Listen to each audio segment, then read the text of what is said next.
The last thing you hear is the door. Your sanctuary is your imagination. जय हिंद दोस्तों, मेरे channel defence discussion में आप सभी का स्वागत है।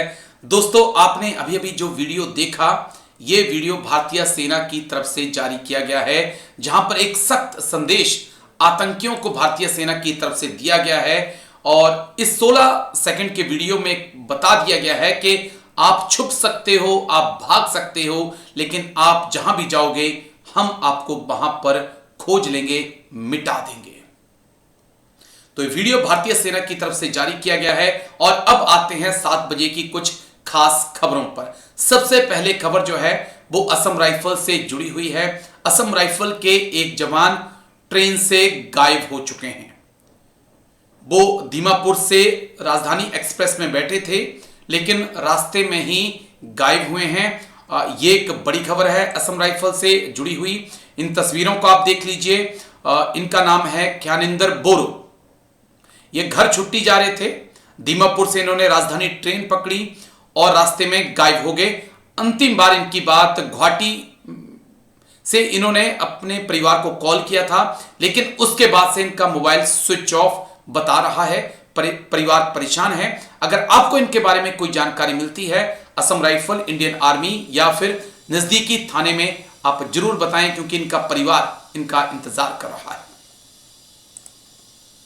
दोस्तों, जिन्हें आप तस्वीरों में देख रहे हैं, अगर इनके बारे में आपको कोई जानकारी मिलती है तो जरूर असम राइफल को बताएं। दरअसल ये हैं असम राइफल के जवान ज्ञानेंद्र बोरो। ये 15 नवंबर से लापता हैं और ये ट्रेन से घर जा रहे थे, लेकिन अचानक से इनका मोबाइल बंद हो गया और ये अपने घर नहीं पहुंचे। उनके परिवार ने पुलिस में आधिकारिक शिकायत भी दर्ज कराई है। परिवार के सदस्यों के अनुसार बोरो मणिपुर से कोकराझार अपने घर लौट रहे थे। दीमापुर से राजधानी एक्सप्रेस में सवार हुए थे, लेकिन वो कोकराझार नहीं पहुंचे। ट्रेन के गुवाहाटी पहुंचने के बाद उन्होंने अपनी बेटी से आखिरी बार बात की थी, जिसके बाद से उनका मोबाइल बंद है, जिससे उनकी सुरक्षा को लेकर घर वालों में चिंताएं पैदा हो गई हैं। कोकराझार जिले के बनार गांव कमरापारा निवासी बोरो उम्मीद के मुताबिक अपने घर नहीं पहुंचे, जिसके बाद परिवार ने कोकराझार पुलिस स्टेशन में गुमशुदगी की रिपोर्ट दर्ज कराई। पुलिस ने मामले की प्रारंभिक जांच शुरू कर दी है। अधिकारियों को अभी तक उनका पता नहीं चल पाया है। इसलिए मेरी रिक्वेस्ट है आपसे कि अगर आपको ज्ञानेंद्र बोरो के बारे में कोई जानकारी मिलती है तो जल्द से जल्द असम राइफल को अवगत कराएं, क्योंकि उनके परिवार वाले घर में उनका इंतजार कर रहे हैं। तो दोस्तों, दूसरी खबर भारतीय सेना से जुड़ी हुई है। भारतीय सेना इस वक्त तेल की चोरी से परेशान है। तेल यानी कि पेट्रोल और डीजल। हालात ऐसे बन चुके हैं कि भारतीय सेना ने अपनी यूनिट्स को कहा है कि हथियार लेकर ड्यूटी दीजिए, और बाकायदा एक लेटर भी जारी किया गया है गांव वालों को कि गलती से भी हमारे एरिया में घुस मत जाना, क्योंकि सैनिक हथियार लेकर ड्यूटी दे रहे हैं। तो इतनी तेल की चोरी सेना के गाड़ियों से कहां पर हो रही है, डिटेल से इस खबर को मैं आपको बताता हूं। तो आगे बढ़ते हैं। भारतीय सेना डीजल और पेट्रोल की चोरी से बहुत ज्यादा परेशान है, और इस चोरी को रोकने के लिए भारतीय सेना ने अपने सैनिकों को गोली तक चलाने का आदेश दे दिया है। यह खबर जो है महाजन फील्ड फायरिंग रेंज से जुड़ी हुई है। पूरी खबर क्या है? पूरी खबर यह है कि एशिया की सबसे बड़ी महाजन फील्ड फायरिंग रेंज पिछले कुछ अरसे से सेना के वाहनों से पेट्रोल और डीजल की चोरी वहां पर हो रही है। इस रेंज में सेना युद्धाभ्यास के लिए आती है, लेकिन रेंज के एक बड़े हिस्से पर आज भी ग्रामीण काबिज हैं। ऐसे में सेना ने रेंज से सटे करीब 40 गांव को चेतावनी पत्र जारी किया है कि रेंज में कोई व्यक्ति अवैध रूप से प्रवेश करता है तो उसकी व्यक्तिगत जिम्मेदारी होगी। इसके साथ ही सेना ने पत्र में यह भी कहा कि रेंज में तैनात संतरी अब हथियार के साथ रहेंगे।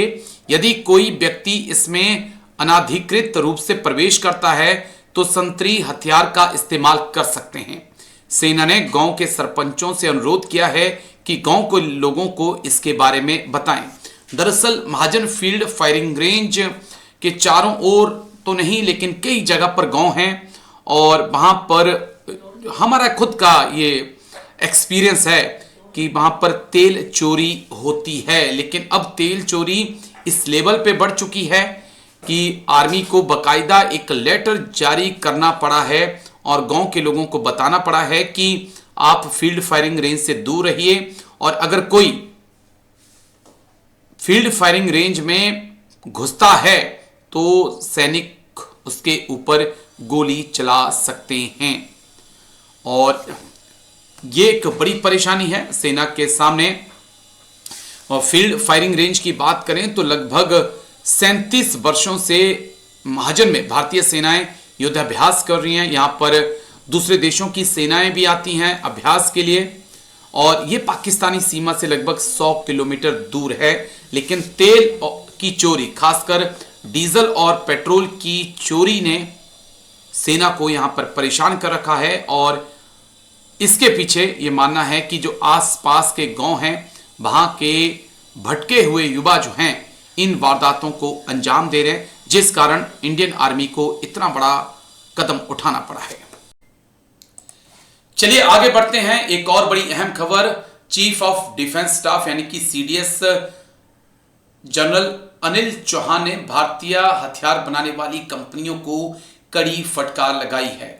सर ने कहा है कि आपकी जो डिलीवरी है वो समय से नहीं है, और जो आप ये दावा करते हैं कि made in India, make in India या स्वदेशी सामग्री का हमने इसमें इस्तेमाल किया है, वो दावे भी खोके निकल रहे हैं। तो कम से कम अपने अंदर एक देशभक्ति, देश प्रेम को जगा के रखो और उसको दिखाओ।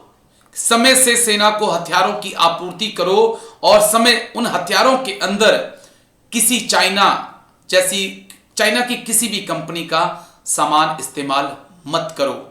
यह नहीं कि आप जब कांटेक्ट लेना हो तो बड़ी बड़ी बातें करें, लेकिन कांटेक्ट लेने के बाद आप फिर गड़बड़ घोटाला कर दें। सुनिए अनिल चौहान सर ने क्या कुछ कहा।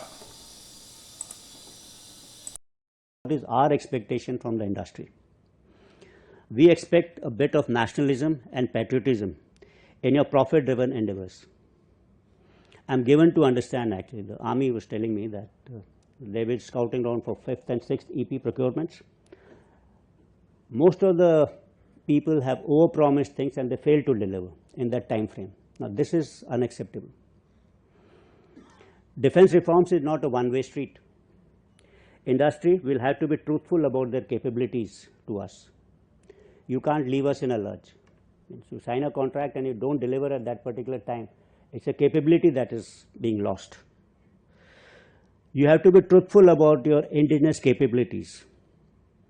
There could be security related issues. A lot of industries say, okay, this is 70% indigenous, but actually if you find out, it is not. So you have to be truthful in this, because it is related to its questioning matters of security. You will have to be cost competitive. Cost competitive not for selling to the Indian Armed Forces. You have to be cost competitive so that you can compete in the foreign market. You can't have products which are overpriced.